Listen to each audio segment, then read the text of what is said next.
Senior నేత మాజీ మంత్రి అంబటి రాంబాబు మరోసారి పోలీస్ కేసులో చిక్కుకున్నారు. గుంటూరు నగరంలోని అరండల్పేట పోలీసులు ఆయనపై తాజాగా కేసు నమోదు చేయడం రాజకీయ వర్గాల్లో చర్చనీయాంశంగా మారింది.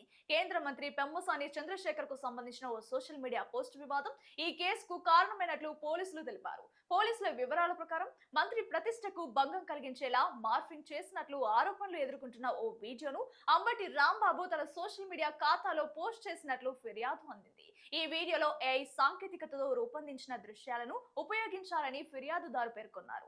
ఈ వ్యవహారంపై గుంటూరు జిల్లా టీడీపీ అధ్యక్షుడు పిల్లి మాణిక్యరావు అరండల్పేట పోలీసులకు ఫిర్యాదు చేశారు. ఫిర్యాదును పరిశీలించిన పోలీసులు బేనెస్ లోని 356, 353, 352 పలు సెక్షన్ల కింద కేసు నమోదు చేసినట్లు తెలిపారు. ప్రస్తుతం కేసుపై దర్యాప్తు కొనసాగుతోంది. ఇటీవల అంబటి రాంబాబుపై పలు అంశాల్లో కేసులు నమోదైన నేపథ్యంలో తాజా పరిణామం రాజకీయంగా ప్రాధాన్యం సంతరించుకుంది. అయితే ఈ ఆరోపణలపై అంబటి రాంబాబు నుంచి అధికారిక స్పందన రావాల్సి ఉంది.